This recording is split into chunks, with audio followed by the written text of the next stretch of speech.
back, everybody. Well, I guess welcome, technically, to a very special Halloween episode for Sip Read Repeat / My Last Brain Cell. And I'm waiting for my special guest to arrive. I don't know where he is, though. I think he's running a little late. I'm right here. What the hell was that? I am vengeance. What the hell? I am the night. I am Batman. Yes, I'm Batman. And I have a story to read to you. I work at a bat sanctuary. There's something else in here with me. This story is brought to you by Reddit, the scary stories thread on Reddit. I've loved animals for as long as I can remember. Cats, dogs, rabbits, and spiders, and snakes, and most of all, bats. I'm actually terrified of bats. I got made fun of a lot as a kid in school. Little girls are supposed to be afraid of gross things, but I wasn't. I picked up spiders and moved them away from kids who wanted to squish them. I looked for snakes in the tall grass and bats in the sky. She might see me one day. To the other kids, I became one of the gross things. I begged my parents to take me to the zoo for my 13th birthday. I didn't want a party. I didn't have any friends to invite anyways. The animals were all the company I needed. The zoo had many exhibits. I loved them all, but none of them stuck with me, like the Bat House. I remember my exhibit in the Bat House. It's why I am, well, part of why I am at. Never mind. It's part of why I am what I am today. The large building was entirely an indoor exhibit, dark with small hallways of glass on either side. Beyond the glass were sections of bats, all different types and sizes. I stopped in my tracks at the vampire bats. She must have seen Man Bat. Fuzzy little mouse-sized creatures, arms bent back into wings, surrounding a bowl of blood, drinking it, engorging themselves on it. It dripped from their wrinkled faces, splattering onto their brown fur, onto the exhibit glass. I don't know how long I watched them drink. I was entranced. My parents had lost me in the summer crowds. How far back I wasn't sure. I had never realized they didn't enter the bat house with me. When they found me, they complained that we no longer had time to see the other animals and had to go home. But I didn't mind. From that day forward, bats became my obsession. They were so unique, disgusting, beautiful. Batman agrees. I spent all my spare time studying them. In high school, I pined after a career involving them. But when you're poor, higher education is depressingly limited. I wouldn't know. I struggled to find even volunteer work. The few times I was lucky enough to land an interview, my social anxiety ruined everything. I wouldn't know until a new sanctuary opened. I had never heard of its construction or existence. It just popped up in my job search feed one day. It wasn't accredited. That was a red flag. It didn't seem to have any association with any actual conservation programs. I guess it was just a rich dude's personal collection or charity effort or something. I identified. I should have been suspicious. And I was, until I saw no experience needed, and the pay rate, and the benefits. I applied. And somehow I heard back. Within the same day, actually. I had a phone interview with a cheery woman who wasn't fazed by my anxiety, my overeagerness, or my slight stuttering. She said I was the perfect candidate for the role. I still wasn't quite sure what the role was, but it didn't matter to me. The woman said I just need to send more personal details to be onboarded. My bank details, a drug test, a blood test. The job was out of state, but there was nothing left for me here anyways. I booked some rides, and when my money ran out, I hitchhiked the rest of the way. I had to provide my information at a security gate just to enter the sanctuary's private property. There were multiple buildings being constructed still, but the main entrance was complete. It was breathtaking, a towering structure of pure Gothic architecture. I like. Around and beyond it, ridiculously large stone walls obscuring the property beyond. Inside was like a castle, dark and beautiful, with spiraling stairs that led to many rooms. I couldn't believe it. I get to live here on site and get paid. Now I know it was too good to be true. Exiting the building led me straight into the sanctuary. It was like stepping into a real rainforest, full of towering trees and exotic greenery. It was so natural, much more natural than the exhibit at the zoo. Except, I guess, for the stone walls I'd seen. Thick steel fencing covered every inch of it, all the way up to the sky and back around in one huge arch. I guess, for their own good, the bats needed contained somehow. This was purely a vampire bat sanctuary, I found out. A dream come true. Or so I thought. But washing and filling their bowls, often giant stone vases with elaborate designs, was harder than I thought it'd be. The blood didn't bother me from a distance, but up close it stank. A strong, sharp smell, like old pennies in a rotten pond. It splashed on my clothes and body when cleaning.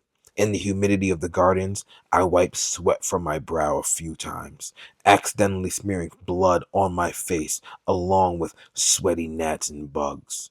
No matter how much I washed my hands, I could never get it all out under from my nails. My fingers were permanently stained a reddish brown, crusted with blood. Seeing the bats up close made it all worth it. This was all for them. I reminded myself how lucky I was to be a part of it. But things started to get weird a few days in. Maybe the thrill is wearing off now.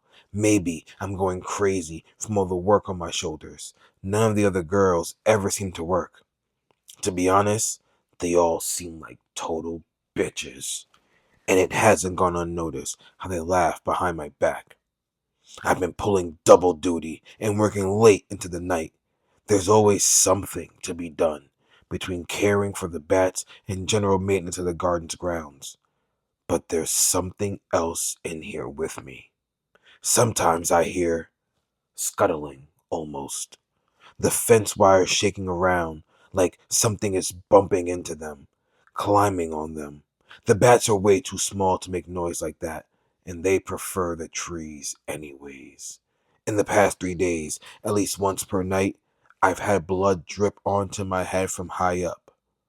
Very high up, judging by how heavy the drop feels. It's warm, fresh, it's different from the blood I put out for the bats. And it's not just a drop, like a spot of rain. It's more, it's thicker, like a long strand of spit or snot. When I look up, I never see anything above me. I thought I was just being paranoid. But I kept seeing things in the corners of my eyes. Sometimes still, sometimes darting around, sometimes crawling around in the trees and on the fencing. Always gone before my vision catches up to them. They aren't dark blobs like the kind people say they see when their eyes play tricks on them. Honest to God, they look like people. I need help. She needs Batman.